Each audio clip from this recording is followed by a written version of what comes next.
Hello my friends, it is Yay Day and everybody is celebrating. Thank you for joining me on the very first episode of Yay Day, coming to you live every Wednesday, 12 o'clock New Zealand time, so that's probably Tuesday if you're in the US or pretty much anywhere else in the entire world.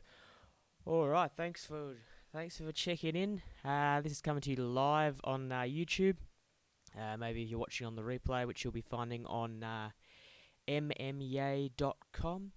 I'm Dave. I'm the chief contributor for MMAJunkie.com. You can find me on Twitter at DaveMMAJ. So you can check out everything that's going on. We've got a big show this week. Always going to have a big show.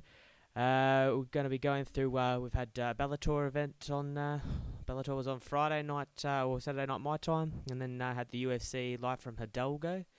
So that was Bellator 161 and UFC Fight Night 94 coming from Texas. Both events are actually from Texas. It was a great weekend if you were in Texas. Canelo Alvarez also managed to win the title in Houston, I believe, on Saturday night as well.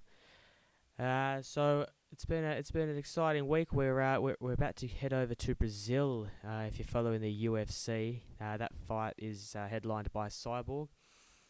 She'll be cutting down to 140 pounds again. So we've got some great stuff to discuss. It's been an exciting week. It's always an exciting week in MMA at the moment. It seems like there's never really anything that's too dead. And I suppose one of the bigger news pieces for the week was Chael Sonnen, the Bad Guy Inc. official. He's moved over to Bellator. So that's big news for Chael. Chael's been out of the game for a couple of years. He likes to refer to it as a suspension. As a retirement, but he was actually on a suspension for that one. For some kind of use of PEDs. I think he's been suspended that many times, it's hard to keep up with him on that one. But apparently the suspension's up, and he was talking the other week about going into the USADA doping pool again.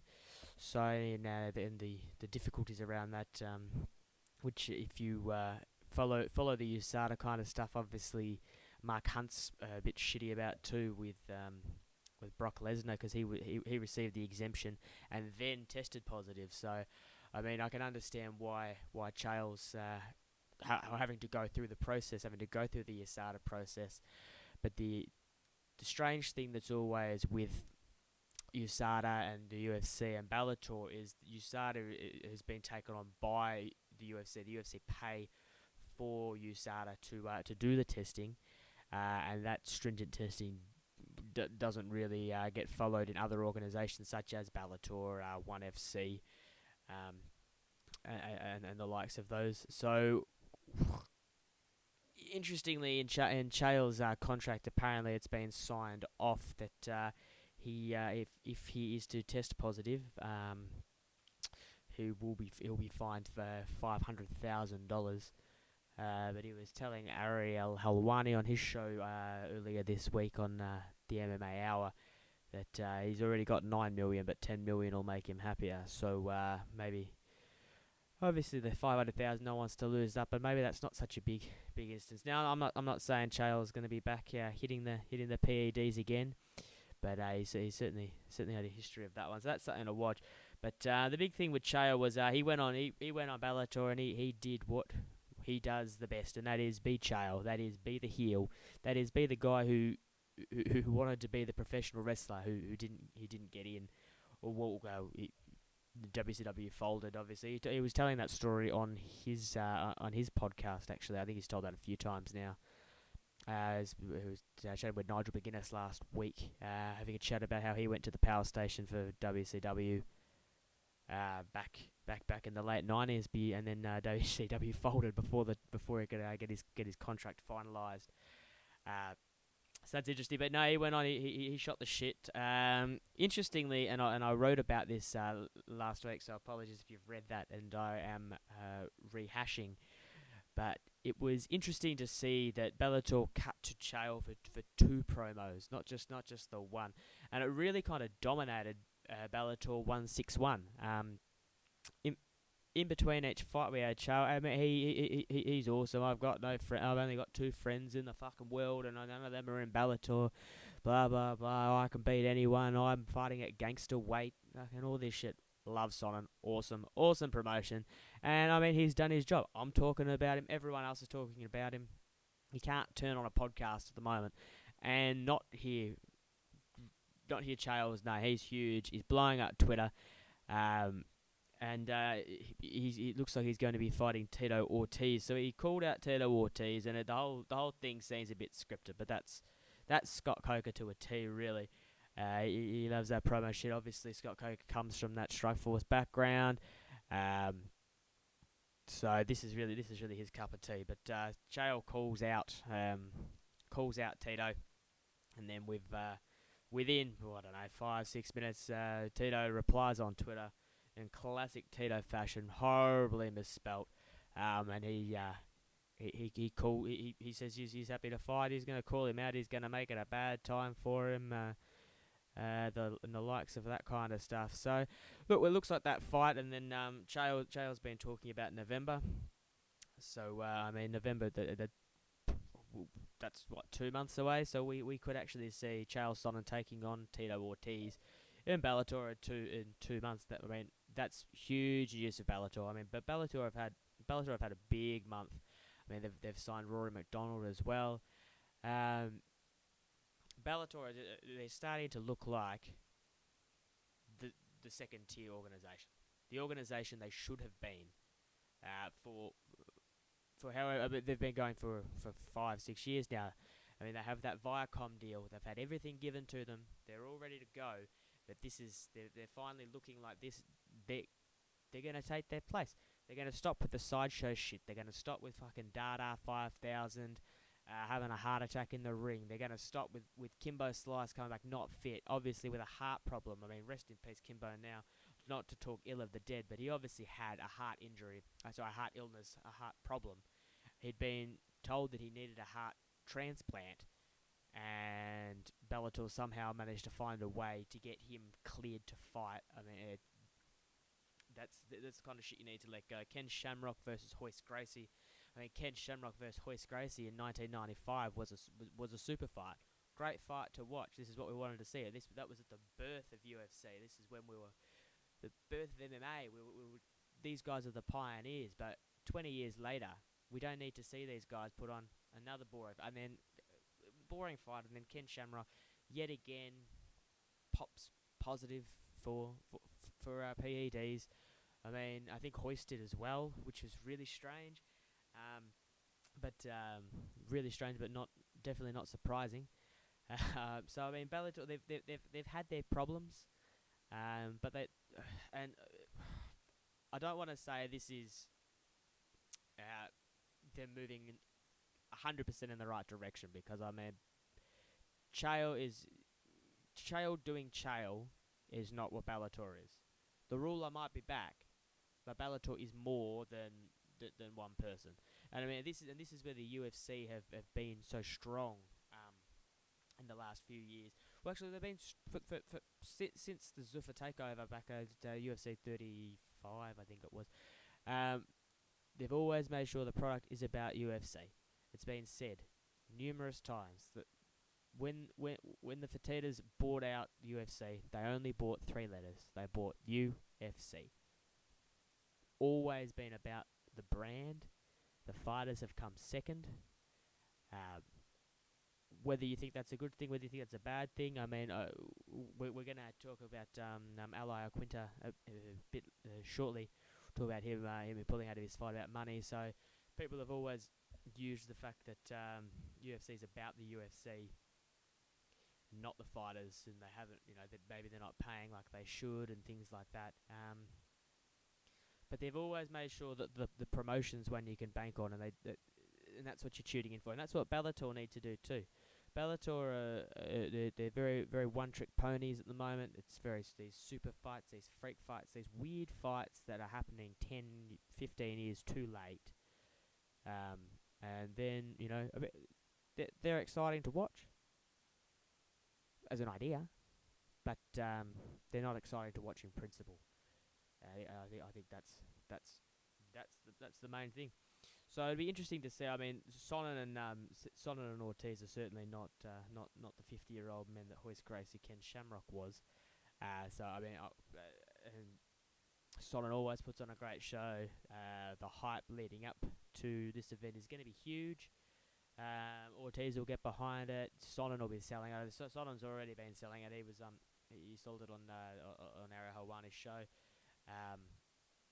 So he'll be selling it all the way. I mean, the fight's not even organised. No one's even signed, and we're already talking about it. So Sonnen's doing what Sonnen does best. I think that's the important thing to notice on that one. So that was the big news for Chael Sonnen. The other big news, I suppose, was Ally Quinta is going to be. He's pulled out of UFC 205. Maybe he hasn't pulled out of UFC 205. That's probably the wrong way to say it. He asked the UFC for more money for his bout against Thiago Alvarez, and the UFC have, well, obviously, they've said no. It's we can only speculate. The UFC haven't made a formal statement, so we can only speculate on what Ally Quinta has said. Who, by the way, on a side note, is now apparently a real estate agent. Probably earning more money in the real estate than the fight game. So that's probably another reason why he's pulled out. But as his big point was when he signed his contract with the UFC.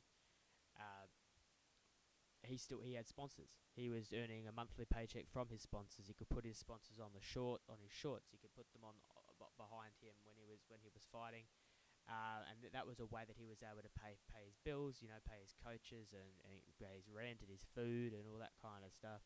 And then halfway through his contract, the UFC have changed the rules, changed the game. And he's not really happy. I mean, that's fine. If when you're halfway playing a game and someone changes the rules, you get pretty shitty about it. So I can definitely understand what's going on here. I understand his frustration. But UFC 205, first show, Madison Square Garden. I mean, this is a huge card. This is a big deal as far as boosting your name especially when you're someone like Ally Quinta, who, I mean, MMA fans and people who are actively invested in MMA, they know his name. But does the average fan know? But the average fan is going to tune in on November 12th, UFC 205. It's a huge event. It's been 10 years or longer. 15 years UFC's been campaigning to try and get mixed martial arts back into New York. That they've been blocked over and over and over again, and then they finally get in. This is gonna be a huge card. I mean, we've got some issues with the card. We still don't have a main event after Robbie Lawler's pulled out, citing injury. But it's going to be a big card. This is a card you want to be on. I mean, everyone's talking about wanting to be on this card. Very, very similar to UFC 200. Marquee event. It's going to have some big names. It's going to have a lot of media attention. Maybe it's not paying as well as you'd like, but it's an investment in your brand. And I mean that's a big thing. I mean, anywhere in business, you always want to invest in your brand. And if you're a fighter, your brand is yourself. Every time you go into the octagon, every time you do a UFC embedded, every time you make a tweet, every time you interact with your fans, you're taking a photo, that's you building your brand. And that brand is what's going to enable you to put food on your table again week after week after week. And UFC 205 is a great way to do it. I mean, if the fight was fucking UFC Hidalgo, which was a very strange card. Apparently Hidalgo has a population of 10,000 people, which is tiny for you to put an event there. And I mean, and the take on it was off the top of my head was $300,000, and I don't know what the gate was, but it was not very high. I can look that up really quickly. The attendance is 5,600, which is apparently half the population of Hidalgo. I mean, we can look that up really quickly. I might be talking absolute shit. No, the population is 11,000, so half of Hidalgo, which obviously it wasn't half of Hidalgo. Obviously, people have come in from out and about, but that town must have been pretty full. Come Saturday night, they're probably not used to that kind of turnout for sporting events. So that was really interesting. But to go back to the point on UFC 205 and LA Aquita, UFC 205 is a big event, so you want to be there. I get it. I mean, there's a few other things with LA Quinta behind the scenes as well. There was he trashed his hotel room, and the UFC have said he won't receive he won't be in the running for a bonus for the next 3 fights, which is pretty shit because they're basically saying that even if you knock someone out in a spectacular fashion, you cannot get $50,000, which is a lot of money. Compared to the 500,000 CM Punk got for 3 minutes in the cage, it's not.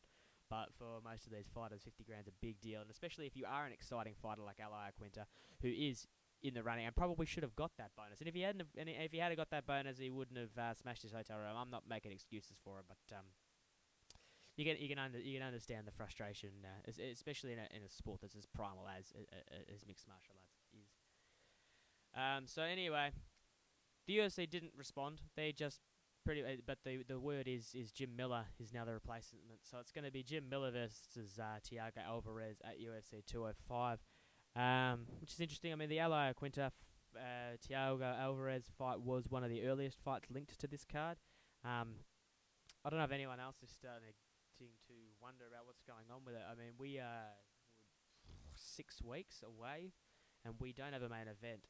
I know the Robbie Lawler pullout has kind of changed the game, but now we've got Ally Quinta pulling out. He won't sign contracts. We've got T. Wood. We'll talk about that shortly too. So T. Woodley is going to defend his title at 205. So that's good news. That's starting to fill it out. So maybe that's going to be the main event, but it hasn't. But it doesn't seem like that will. It seems like the UFC are holding out for one more event. But what I do want to do before we move on to the next topic is just quickly talk about this money issue that keeps popping up in the UFC over and over again. And I think it's very justified. These people put their bodies on the line when they go into the octagon. These fighters, and it's also the expenses incurred around the fight. It's your fight camp. I mean, most of these guys don't have jobs. The guys coming in fighting on the Fight Pass prelims, maybe they have, but the rest of the guys who actually want to do this and they want to make it big, they don't have jobs. They what they make from fighting and their sponsors, which has been severely diminished under the Reebok deal. So I do feel for Ally Quinta in that regard. It is not much. And I mean, it seems to be coming up over and over again. And this is in an organization that just sold for $4 billion. That's billion with a B. I mean, you've read this before. This is not new news. I'm not breaking new news here. This happened 2 months ago, but we know that's $4 billion. That's what the valuation of the UFC is. And we just keep hearing these money issues. Ally Quinta's not getting what he wants. Rory McDonald, he lost his last 2 fights, but he's still one of the biggest draws for the Canada market, and he's still one of the biggest names in the welterweight division. I mean, he might be a welterweight in Bellator now, but he's still a massive name. He's going to be a massive draw for Bellator, and it's a really good chance now for Bellator to branch out into that Canadian market, put on a Canadian card headlined by Rory McDonald. It's going to sell out. And then again, this is another opportunity for Bellator to keep establishing themselves as that second tier promotion, that promotion that's just behind there, just nipping at the heels of the UFC, always keeping them in check. And the interesting thing with Rory McDonald is they kind of go, well, fuck you. If you don't want to pay these fighters, we're going to pull them over. We're going to pay them. We got that Viacom dollars. We're not worried about it. We're going to put on big cards, and by the time we pull all the guys who aren't happy with the way you're paying them over, we're going to be level. We're going to be starting to pull up. We've got, Benson Henderson's over in Bellator now. Got Chael, who signed last week. Matt Mitrione's over there. Probably forgetting some others, but you've got Rory McDonald as well, who's he's out for 6 months. He's waiting for his nose to be healed, but once he comes back, it's going to be a big deal. I mean, Bellator they're starting to play, and the UFC doesn't want to pay, and Bellator does. So it's really interesting. I mean, we look back. So Rory McDonald was a free agent. He was exploring his free agency. Bellator offered him more money. Good on you, Rory. Well done. Go and chase that paper. You have been in some wars, son, and the fact that you are earning a sixth of what CM Punk earns to be in those wars is just not on. So I mean, he's completely justified. No, I don't think I've heard anyone say that he's not justified. So I think that's sensational. You've got Joanne Calderwood, who I know she lost not last week, but she lost on the 203 card, which was unfortunate because she was starting to get some momentum. But after a victory against I'll have to look that up. I forget her name. Valerie Valerie for the Canadian Anywho, that was the fight where it stopped because she felt like her breasts were exposed, but they weren't. But yeah, that was really weird. Anyway, after that, JoJo was asking for a bonus, saying that she couldn't afford to get training for the money she's getting paid. And then 3 days later, it comes out that the UFC have gone and found her a discretionary bonus on the side, so we're all happy. But that's one fighter out of the roster of 500 or whatever. So it's interesting to hear that. I mean, and Cowboy Cerrone, who's never been one to keep his opinions to himself. I mean, he said a bunch of times, the UFC do not pay me what I'm worth. He thinks he's worth a lot more, but I mean, he's signed the UFC and he's happy. But he's got his Budweiser sponsorship as well. But he's another bloke who lost a lot of sponsorship dollars in the Reebok deal. And it seems to be this Reebok deal is really starting to fuck the fighters up. I mean, it's not starting. It has. It's been fucking them over since it came in. I mean, even the junior guys were getting a few grand off sponsors. Maybe getting 10 grand for a fight off sponsors. Maybe 5 grand. Maybe 4 grand. I think Reebok are offering them 2 grand in your first fight. Like, I get it. Reebok don't want all these guys. Reebok, they're a big brand. They only want the big fighters. They want the big fighters so they can put them in the shops, wearing your Reebok jerseys and all that kind of shit, so that they can sell merchandise. They don't want some junior lackey like who fought over the weekend on the undercard. I mean, they don't want Bilal Muhammad. They don't give a fuck. I mean, he scored a sensational knockout punching victory in the 3rd round over Augusto Montana. But they don't care. They're not taking photos of him. They're not hanging him up in your sports shop. He's not next to your sneakers. He's forgotten, and he's getting 2 grand. Like, let the bloke try and find some sponsors for himself. I mean, get Hayabusa in. I mean, the Eddie Bravo Invitational was on 2 weeks ago. Everyone's got sponsors for that and the sponsorship, and no one really cares, and it's really nice.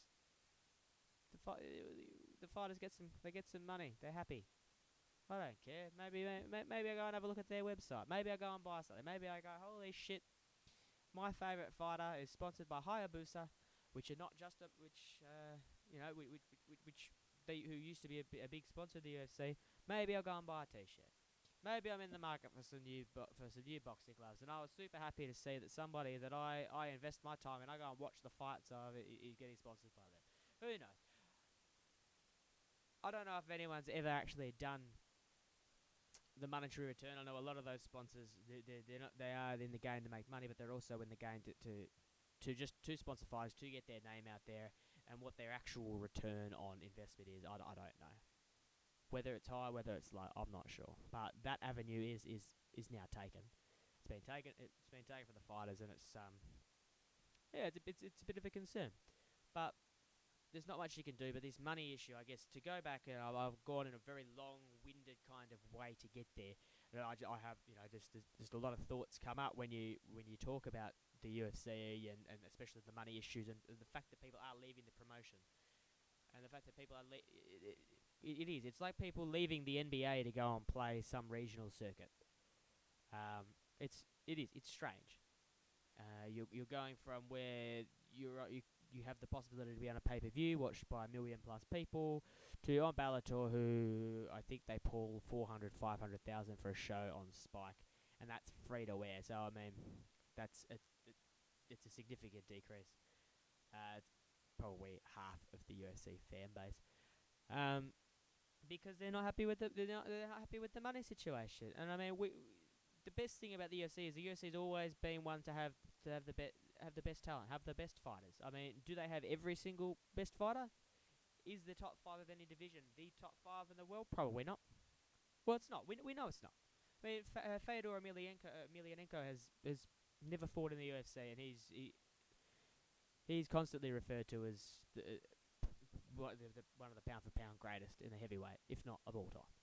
I mean, so he's not there. We know that for a fact. We now know Rory McDonald's not in the UFC, and he was ranked number 3, I think, when he left, or number 4. And I mean, things go slightly different for him. He was ahead in that Robbie Lawler fight before he took so much damage that he could no longer stand, and his body's just shut down him. He was ahead in that fight. He was 1 round away. He was 3 minutes away from being the Bellator champion. Sorry, from being the welterweight, not the Bellator, sorry, the welterweight champion of the world in the UFC.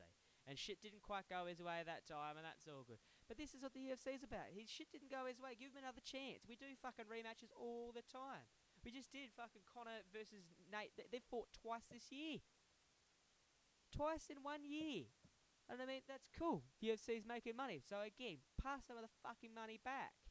It's, you know, it's just over the top. I mean, I could talk about this all day. I've got heaps more stuff to talk about. I'm dragging on way too late.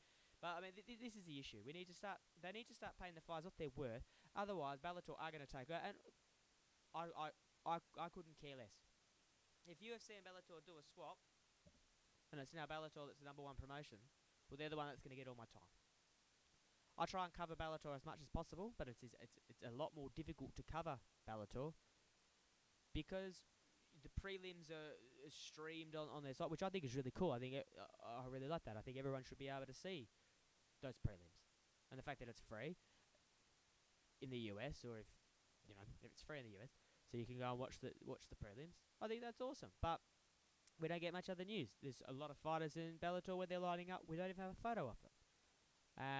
Sherdog is a great resource for that, but it's just not as easy as to get into. But if they were to take the role of the UFC, and now everyone's watching them, and they're the ones with the pay-per-views, and they're the ones we're talking about, and they're the ones that Fox Sports are talking about, and they're the ones that ESPN are talking about, that they're the ones I'm going to be talking about, and then this can happen in a matter of months, you know, if this is the way it goes.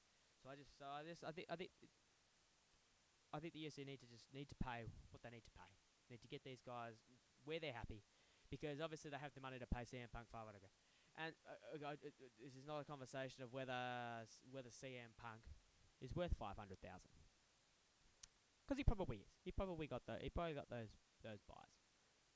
But at the same time, you know, when he's fighting Mickey Gall, who I think he made 30,000 or something. I mean, Mickey Gall's a young kid, so he's all good. You know, he hasn't got the expenses and everything, but he got outshone by someone who's invested their time, and has invested 10 years of their life versus a year and a half, becoming a brown belt in Brazilian Jiu-Jitsu, becoming confident in the role so that he doesn't get choked out and beaten up. Alright, anyway, enough of that. The next piece of news we've got, and then I'm going to get into UFC Fight Night 94 Hidalgo, is really quickly. After Mickey Gall choked out CM Punk, I said I wasn't going to talk about CM Punk, but I'm going to talk about one more time, and it's got nothing to do with Punk himself. After he choked out CM Punk and embarrassed the shit out of him, which I don't want to hang. I don't want to hang shit on him. He did something I wouldn't do, especially not at 40. But Mickey Gall called out Super Sage Northcutt, called him Super Sage. I like that he keeps calling him Super Sage. That's a great way to sell the fight. Shows a bit of respect, but he can also talk a bit of shit. Talking about his hair gel, all that kind of jazz. And a lot of people were saying, and Sage Northcutt's father came out straight away and said, no, the fight can't go on. Sage has staff for like the 50th time. This isn't going to go on. And then other commentators for other media organisations saying, well, Gall fights at 170.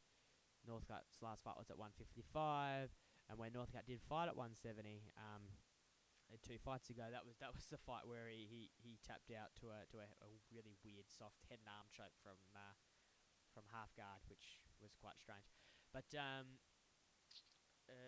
Sage Northcutt's come out, and he didn't like 155, 170. He had a lot of things going on. There's a lot of illness issues going on for him in that 170 fight. Sage Northcutt seems to have a lot of illness issues as it is. It's very strange. He goes on about all this healthy eating and his healthy exercise regime and all that kind of shit, and then he's just sick all the time. He's got staph, he's got MRSA. So, but anywho, so he's looking at jumping up to 170. He wants to jump to 170. So as far as I can see, that fight's on. Mickey Gall was angling for that fight to be at 205. I can understand that. Mickey Gall's sustained 0 damage in his victory over CM Punk. But Sage Northcutt seems to have staph again. He just keeps getting staph. I don't know if they need to clean their mats or maybe he's just particularly susceptible. But I can't recall a time in the last 10 years where someone's had staph 3 times in a year. It's just very strange. But anywho, we'll jump into UFC Fight Night 94 in Hidalgo. This card was I didn't think it was gonna be that good, and I was actually pleasantly surprised. It was really weird. It was in Hidalgo, which I've never heard of, and I don't think a lot of people have heard of, and it's really tiny. And as I was saying before, there's 10,000 people there, 11,000 people live there. Very strange place. It seemed more like a card that was more suited to Mexico. I know it's not too far from Mexico, but they had a lot of Mexican fighters to open up the card. And then they had a lot of Brazilians as well. It was really interesting. It was one of those cards where it almost felt like it was a Europe or a Brazil card, or an Asian card, or a card that we get in Australia and New Zealand. We get a lot of local talent, but these guys weren't local. They were just kind of they're kind of weirdos from around that hadn't really booked. I mean, the last 2 fights, obviously with Johnson and Poirier and Brunson and Hall. I mean, they weren't. But obviously you build the event around them. They're what sell your tickets, and then you have to fill the card out from there. But no, it was a strange card. But it was a card that had a lot of highlights. I think we were all shocked at Chaz Scully's 19-second Darce choke victory over Maximo Blanco. I mean, that was sensational. Very enjoyable. Blink and you missed it. Watch the replay 3 times. It's the whole fight. I mean, that was cool. That's what MMA is about. We need those to surprise us, because otherwise we can get laboured down in decisions. And I mean, this card wasn't particularly laboured in decisions. There were quite a few decisions, but it wasn't laboured. A lot of 3rd round stoppages. Thought that was quite strange. You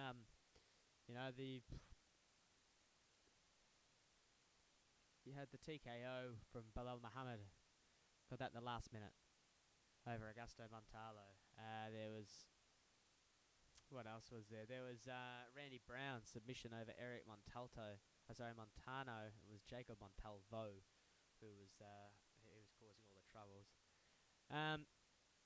Randy Brown probably should have points taken off. Doesn't matter in the end. No, he got an anaconda choke as well. It was an anaconda and a Darce choke. So that's pretty cool. That's pretty entertaining. He was grabbing the fence a lot. I mean, he got the submission, so it doesn't matter even if he had points deducted. But that was a strange fight. The strangest thing about this card, I mean, actually, before I go into the strange decisions, and I want to cover the decisions. That's something I do want to go into. I'll finish up with the card. Johnson knocked out Poirier. He's got knockout power. Who saw it? He's put the division on notice now. Johnson is a big player. I mean, I think I think most of us I think we all picked Dustin Poirier. I mean, he's been looking good. He was on a 3-fight first round knockout winning streak. I think it was 3 or 4. One of them went to decision, but the other 3 were first round knockouts. It was on point. Derek Brunson, well, did it? Was that fight called a little bit early? Yeah, Herb Dean probably called that a little bit early. But Uriah was on the ground. He'd been rocked. He fell backwards. He fell backwards nastily. He'd been hit hard. I mean, Brunson was he was getting up, but then as he gets up, Brunson's going to keep hitting him. So I don't quite understand that argument. I mean, if you go back and you watch the fight, you can see he's down. And then there was that article that came out going, oh, well, Brunson didn't. None of the blows when he was on the ground connected. And it's like, oh well, maybe they didn't connect. The idea was there. The intent was there. What do you want to you want to leave Uriah Hall down there until he manages to connect? He was rocked. We're trying to prevent fighters from receiving further injuries, not keep a fight going because Uriah Hall might be able to magically pull another fucking spinning back kick out of thin air, like he did against Gerard Mousasi. Like, I don't understand. I thought it was very impressive from Derek Brunson. I thought he looked great. I think Uriah Hall needs to go back to the drawing board now.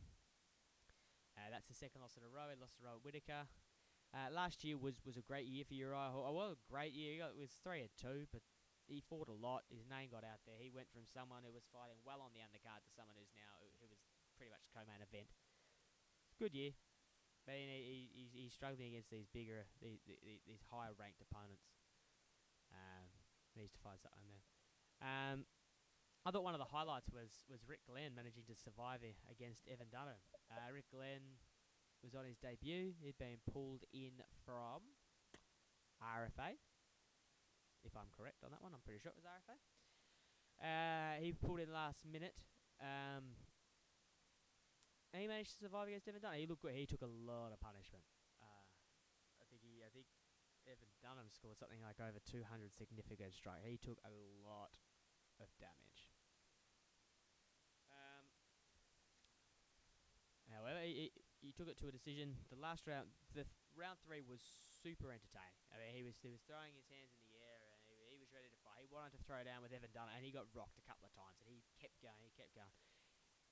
I think we definitely will see Rick Glenn fight again in the UFC. His next fight will be in the UFC. He was great. The only problem is he did lose to Evan Dunham. Evan Dunham did dominate him, and Evan Dunham's not exactly banging on the top 5 in the lightweight division. I mean, it's a congested division as well. I mean, because you got Eddie Alvarez up there, and now Rafael dos Anjos. He wants a rematch with Eddie Alvarez, as you would when you got knocked out. But you got Nate Diaz. What's Nate Diaz doing? He said he doesn't want to fight again unless he's fighting Conor, but he's definitely in the top 5 for the lightweights. All these divisions are starting to get really congested in that top 5. So I think that's really cool. That's really exciting. I mean, that makes it easy to make fights. Makes it easy to make fights where the fights count too. If you're able to put together 2 or 3 fights, it is that 2 to 6 kind of rankings. Makes it much easier to start to work out who contenders are and all that sort. So I think that's very exciting. I think that's really cool. Another Rick Glenn fighting another unranked fighter is probably the way to go. Or throw in Chris Wade. I don't know. Makhachev defeated Chris Wade, but he didn't take much damage. When Rick Glenn gets off, he'll definitely receive a medical suspension. He probably had. That's probably actually come out. That's my bad. I probably missed that one. But maybe he fights Chris Wade. Who knows? They both like to go to the ground. Evan Dunham versus Islam Makhachev. Rick Glenn versus Chris Wade. Let's swap them. They both fought on the same day. They were both. Let's see how they go against grapplers. Evan Dunham was able to grapple. Makhachev, he just did it in that classic Dagestani way. That Khabib Nurmagomedov, Islam Makhachev, and what's his name? Tiger. What's his chops from last week?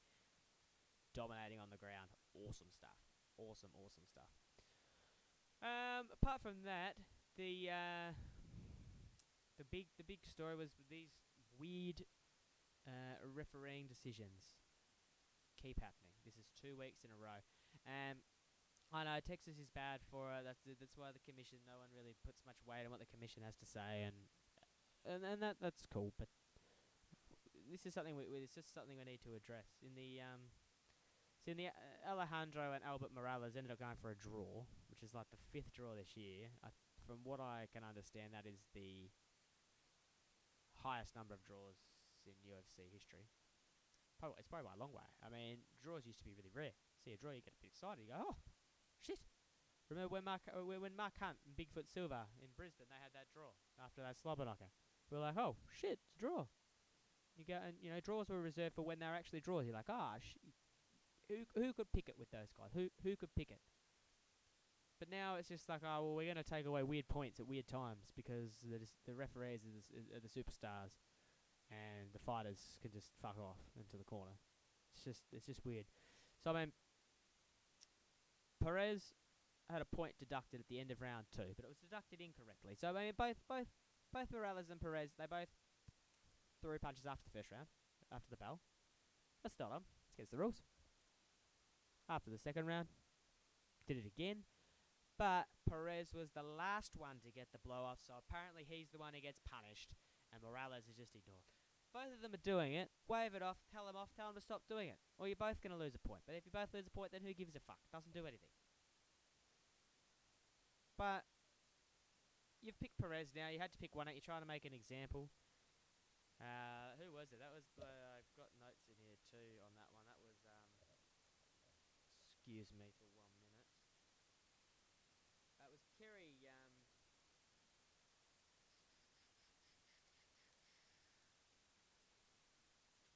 Regardless, it was Kerry something or other. He called it incorrectly, I suppose, is the big thing. If he thought that there was indeed a point to be deducted as a penalty, for a foul for striking after the bell, it needed to be called after the bell. But he let Perez go and sit down, speak of this corner. They're all ready to go. See how we're going, going to come out. Well, all of a sudden, that round is now 9-9 or 10-8. Whereas Perez could have thought that was a 10-9 round for him. I mean, these are big changes. And then when he comes back off the stool, they're about to fight, he then pulls the point. I mean, this is where it's strange. And this is where it needs to be fixed. I mean, it's just not on. And that was the first fight of the night too. I guess that just kind of puts you in a bad mood. Not puts you in a bad mood. I shouldn't say bad mood, but it puts your expectations now are weirded out for a really weird night, for weird decisions, and there were some weird decisions. But that wasn't the biggest fight. And then Jacob Montaltov, his name escapes me. You know who he is the one with the tats. Anyway, he called a point deduction on an illegal knee on Antonio Carlos Jr. Again, Antonio Carlos Jr. got the win, so no one cares. So we've moved on from that one. But then there was an argument there that his hand was down. But it was fingertips. It was not even fingertips. It was fingernails. They were just scraping on. Let it go. The rule changes in like 2 months. 1st of January 2017, we get rid of these 3 points. It has to be 4 points. Great rule to get rid of. Stop these guys putting their hand down to try and stop getting kneed, because we're trying to get as close to a real fight here without kicking in the dick, and you're putting your hand down so you can't get kneed in the head. I mean, the rule's about to change, but just don't call it. You've got to give the benefit of the doubt to these guys. His hand looked like it was coming up. I get it. We can't give referees this is not the right sport to be doing video replays. But he took the point, and then he stopped the action, and then he restarted it. It's just crazy. I mean, and this is coming on after the UFC 202 shit show, especially with Travis Brown, and that little dude, the little ref,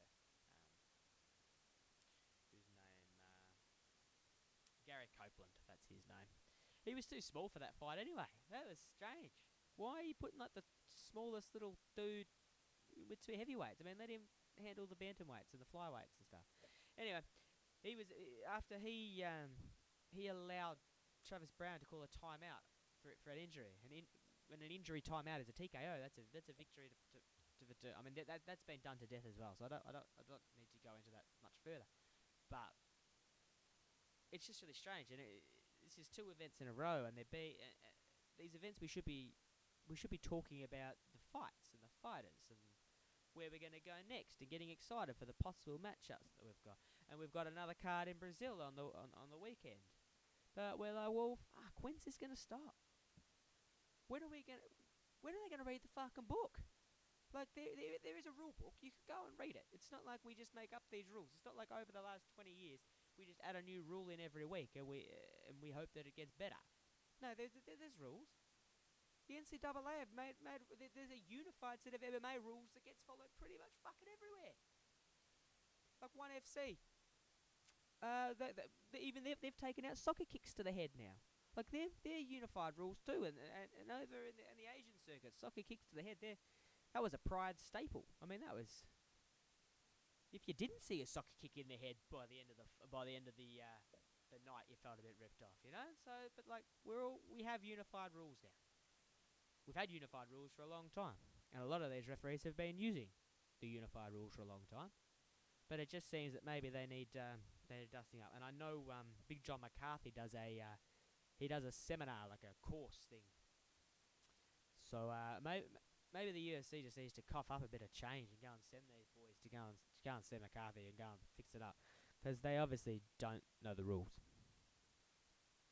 and that's an issue.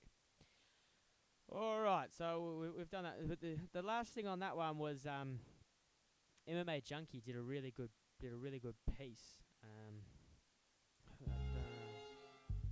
UFC Fight Night 94 is in the books from here inside State. I don't want that one. All right, so Ben Fowlkes, he's written a good piece on it too. I don't want to go into it super deep, but if you're interested and you're just listening to this in audio, because obviously on the video I've pulled it up now. I'm going to scroll through it, but if you're interested and you're just listening to the audio podcast version of YAY Day MMA, I will put links in the YouTube description, and there'll be links on MMAJunkie.com as well, so you go through. But we'll just go through it. The article is when it comes to fouls and consequences, and he does a really good. He goes into the issues we're having. I mean, I've briefly touched over them. He goes into it a bit deeper. If it's something you're interested in, he goes into so there was that Carlos Jr. knee. He covers in on that one. I think he goes in just on Australia's rules, and how other sports, we've tried to unify these rules to make it as easy as possible, and like other rules don't do this shit. Like when you play NBA, if you're playing NBA, so if you're playing basketball, you play by pretty much standard rules. I know the NBA has a few like foul numbers and stuff, so maybe the NBA is not a good example. But when you play soccer, it's like a football, which is played all around the world. Just a ball. All the rules are the same. You know what the rules are. Kick it in the goals. Don't hit each other.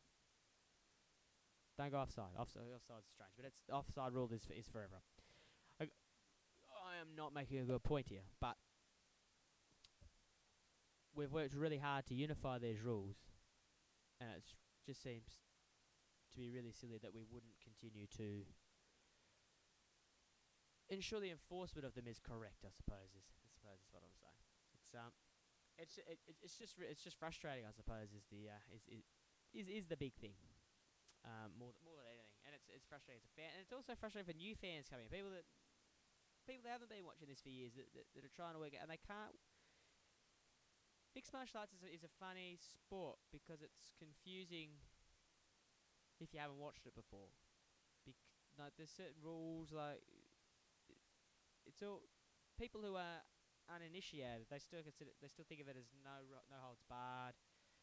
There are no rules, and there are rules. There's quite a lot of rules. It's quite confusing. But it'd be really nice if we're trying to get more people to watch this. But this sport is growing. I mean, it's certainly growing. It's getting heaps bigger. But we need to make sure that these rules are consistent and that they're hanging out. Um,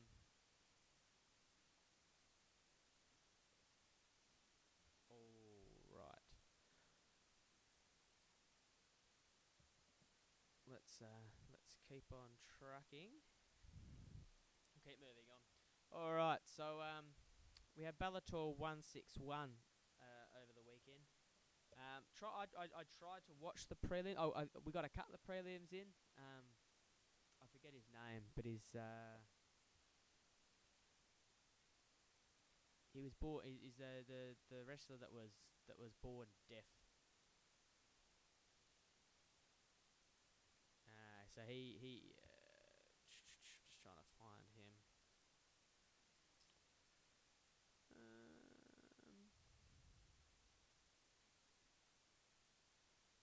Garrett Scott.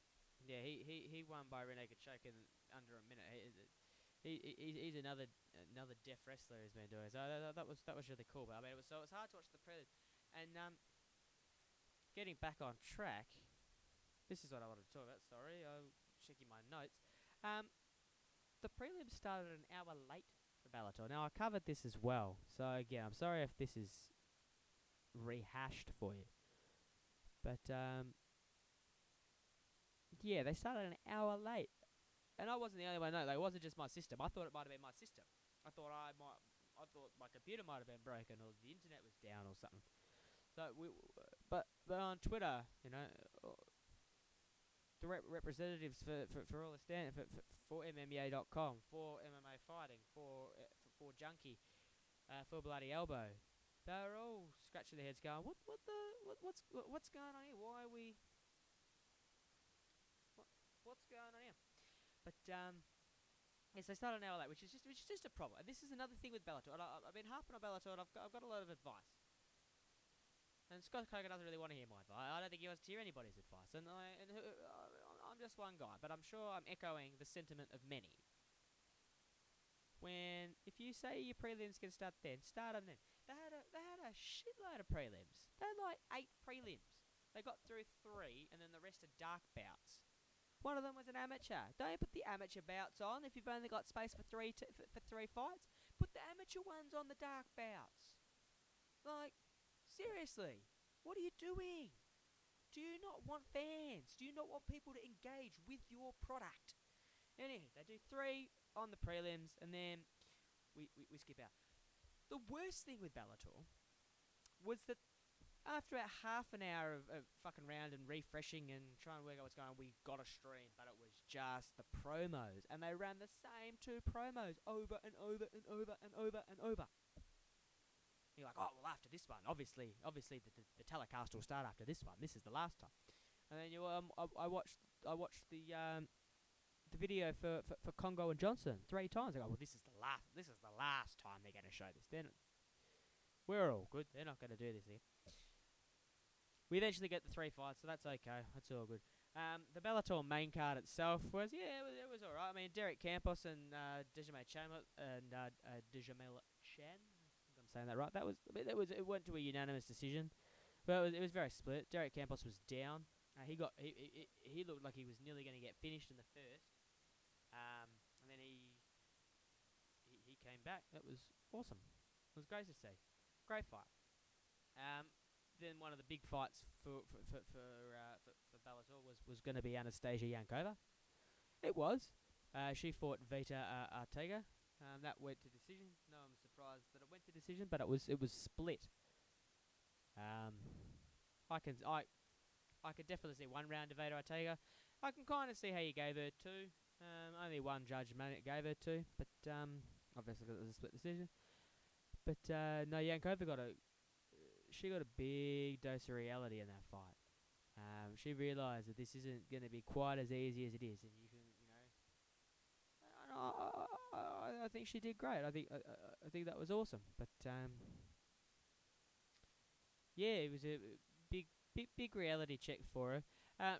She got hit hard. She went from being the person that hits hard to being the one who's getting hit hard.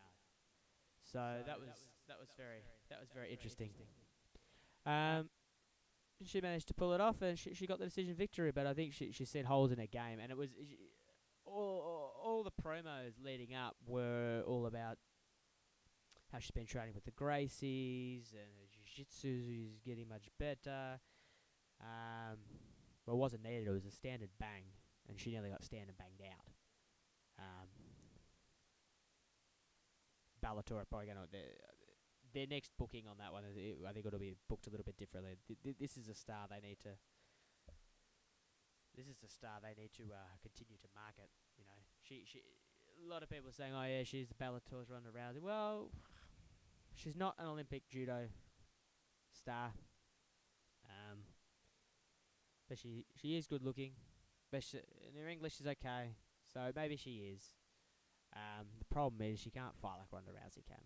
But that's okay. You know, if we can pick her some nice fights, build her up, and then over the next 2 years, she will pick up some more skills. She's got the core there. She knows how to kickbox. She's got the dash. She can strike.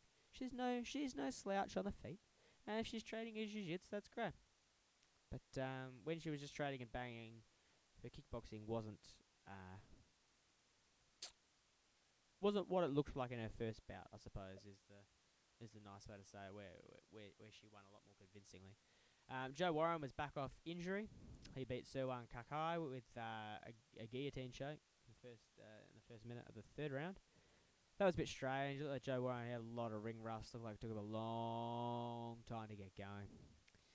But once he did, his jiu-jitsu was very good. His wrestling was very good. He held him down. He managed to control the fight from the second round out, and he got that decision. Czech Congo Tony Johnson was a snooze fest. I think we all realised that had the potential to be a snooze fest. Czech Congo ended up getting the majority decision. One judge scored a draw. The other two 29-28. Yeah, it was kind of like Czech Congo dominated the first round, then Tony Johnson dominated the second round, then Czech Congo dominated the third round. Czech definitely got 2 rounds. Was just maybe whether one of those rounds, maybe that whether Tony Johnson's round was 10-8, but one judge obviously found it a 10-8 round. Johnson controlled Congo's back for much of the fight. Opportunity to get a few submissions there. So I mean, yeah, 10-8 round. Bellator they're a lot more liberal with their 10-8 rounds.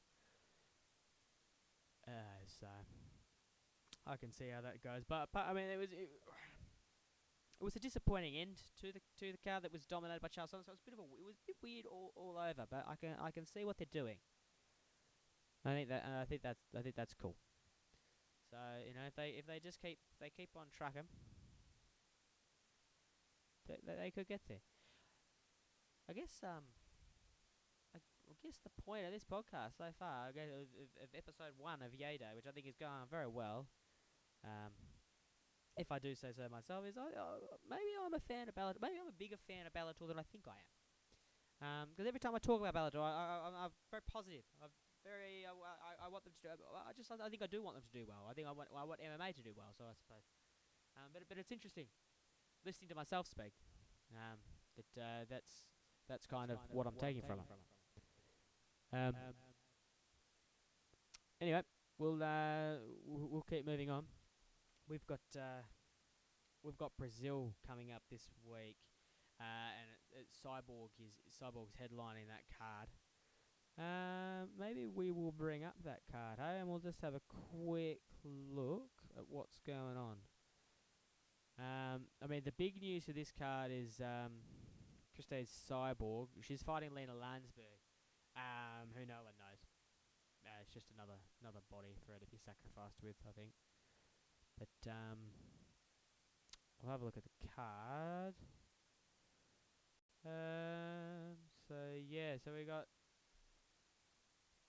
Cyborg. She's taking on Landsberg. Now the big news is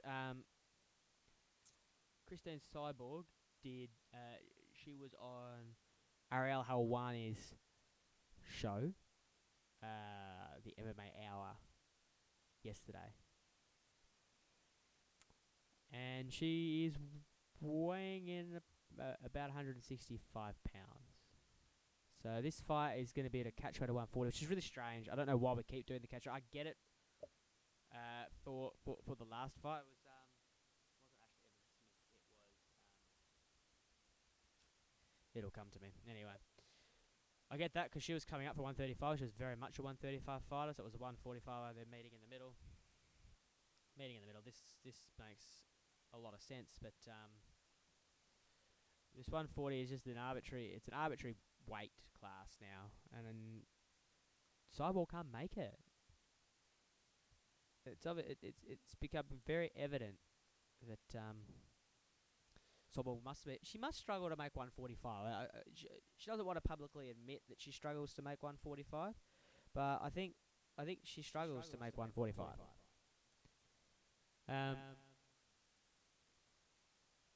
She's a 165. I mean, what more do you want me to say? She's got to cut 25 pounds in like 3 days. Maybe 3.5 days. That's an insane amount of weight. It was interesting. So she was on when she was on Ariel's show. She was saying that she's been put on birth control and she hasn't used birth control. So I imagine that's the pill. And it's meaning she's holding a lot more water weight. It's very strange, but maybe it's true. Maybe that is because I mean she's coming in very heavy on this card. I don't think she's gonna make the weight. There's no way. She might be able to fight at 145. I don't think she'll make 140. I mean, let me stand to be corrected. I'd love to be corrected. I think it would be sensational to be corrected. I want to be wrong. I guess so. I want to see the fight happen. I want to see it happen at 140, and then I want to see Cyborg have a super fight. I want to see her fight Ronda Rousey on December 30, which is my birthday. That's what I want to see. Like, let's be honest. And if she can make 140, then Rousey will come up to 140 because Rousey's not been looking like she's been 135 for a long time. So we can see that super fight, but it's obviously too much of a cut. I think we've all seen that doco now. I should have queued it up. Too late now. She cried, but where she's crying, like her body is cramping. Her body's giving up on her. She's broken trying to get to that 140 for that last fight. So we're doing it again. We're not gonna make it, but I think she's gonna half kill herself trying to get down to that weight. Yeah. So that's the big story. I mean, there's some good fights on the card. Apart from Cyborg, we got Renan Barão's take off Philippe Nova at featherweight. That's Barão moved to featherweight. Roy Nelson's fighting Bigfoot Silva in hopefully Bigfoot Silva's retirement bout, I suppose. He's fighting in Brazil. Great time to retire, actually. Especially if he could knock out Roy Nelson. I mean, I haven't seen the odds, but I can imagine Bigfoot's a big underdog. But I mean, in the heavyweight division, anything can happen. I think, and that's what's so good about it. That's what's so exciting. But that would be a great retire fight. I mean, even if Roy Nelson beats him, that's it. He's fought in Brazil for one last time, and that'd be the way to do it. The rest of the Diego Santos is fighting on there too. Paul Felder's fighting on there. I haven't really looked. Eric Silva's fighting on the prelude card. Okay, yeah. So this is looking like we've got. We certainly have a card. I must admit, I'm a bit guilty. I haven't actually really looked at the card too much yet. That is a job for after this podcast. So I'll be doing my picks for the main cards. I'm gonna have to hit some tape after this, so that'll be up probably tomorrow. But no, there are some good fights. I'm actually looking forward to that. There's some good fights. I can get to watch a few of Roy Nelson's previous fights and have a look. Probably won't have to look too hard. He's obviously, if you're doing what I do and you're doing a tip and you're trying to be right, well, you're gonna have to pick Roy Nelson. There's no way you can justify picking Bigfoot. If you're betting $20 and you want to get a return of like $80 on it, pick Bigfoot. I think it's a good bet. It's a good way to triple your money. But no, if you're doing picks, you're probably gonna have to pick Roy Nelson. I mean, if you disagree with anything I say, there's comments in the YouTube comments, so you can tweet at me on Twitter. Yeah, I can't see Roy Nelson getting beaten in that one. That's the same as I can't see Cyborg getting beaten, but I can see Cyborg not even fighting. That's what I can see. I can see her making 148, and Lena Landsberg, I don't know. You'd have to look up on Sherdog. And I'll have a quick look up on Lena Landsberg while we're talking. I don't think she'll fight at any higher weight. I'm interested to see what Lena Landsberg has been fighting at. Well, I didn't know. Lena Landsberg's nickname is the Elbow Princess. For anyone who's wanting to know that. For anyone who missed that, I missed that. Was I meant to miss that? Maybe I'm not paying attention, but that's it. That's a shit nickname. No, Lena Landsberg, Elbow Princess. Okay, so she fights at 145 too. She fights at says featherweight. Oh yeah, featherweight's 145. Yep. Sorry. Yeah. So why are they not just fighting at featherweight? I mean, like they're making up a weight class for 140 anyway. Just let her fight at 145. So. Landsberg would probably fight her at 148, but if she's cut down to 140, then maybe she won't, because like she. I don't know. It's really strange, but there's a big chance Cyborg doesn't fight. I don't think she's too heavy. She can't make that cut. Well, I don't think so now. But yeah, we'll see. That Brazil card's here, so keep checking out MMAJunkie.com. I'll do the picks. I'll do the lead up too. There's gonna be some good shit coming up for that one. That's actually got a good card. I wrote it off. I write off a lot of Brazilian cards. I shouldn't. I shouldn't. They have good fights, but they pack the Brazil cards with Brazilians, which is cool.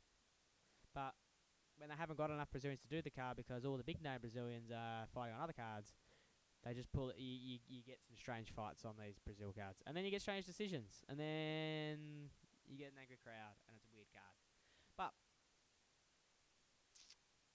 it's all good. All right. Last couple of things that I have written here, and then that'll be it. We'll have one of these in the books, and then we'll have to do another one next week. Joe Silva has departed. I think these two things kind of working well. So Joe Silva, he put in his intent to resign probably about a month ago. It's about the same, a little bit after the new owners took over the UFC. I mean, Joe Silva's been with the UFC since before the Zuffa era, so he's been booking for them for ages. But anyway, so what's going to happen with Joe? We weren't sure, but it's just been announced. So Joe Silva's leaving. No big shock. We knew that. That's news we already have. Sean Shelby has been promoted to Senior Vice President of Talent Relations. Shock. We knew that as well.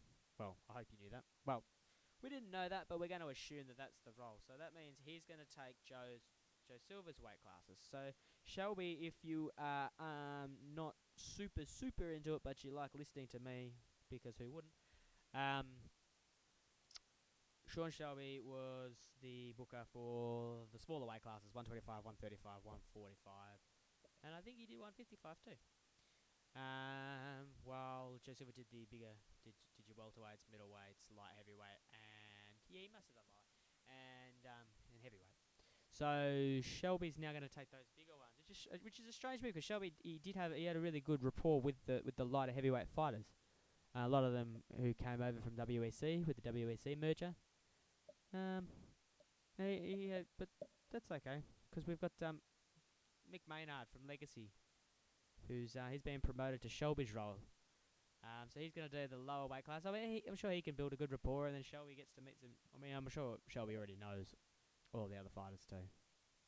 But I guess he'll have to talk to them about what fights they want to book now. So that's interesting. Shelby's obviously in charge now. So he makes all the calls, and it'll be interesting to see what he does in the heavyweight division, because the heavyweight division's a bit all over the shop. So it'll be interesting to see what Shelby wants to do with it. I mean, Junior Dos Santos, he's screaming out for another title shot. Cain Velasquez probably deserves a title shot. Travis Brown, we need to forget about. Verdum, what do you do with Verdum? He looked shit against Travis Brown, but he did just get beaten by Stipe. Alistair Overeem. I want to see Alistair Overeem fighting Verdum. I think that would be great.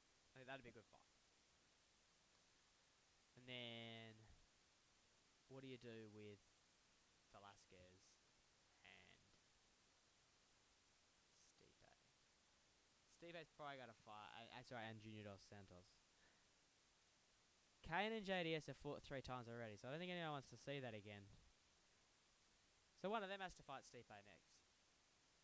Yeah, I think one of them has to fight Stipe. And then if they beat Stipe, then Stipe can fight whoever the other one didn't get. And then, if they beat Stipe, then I guess we get JDS Velasquez 4, and we just concede that the heavyweight championship will just continue to get handed around, and that's the end of that chapter.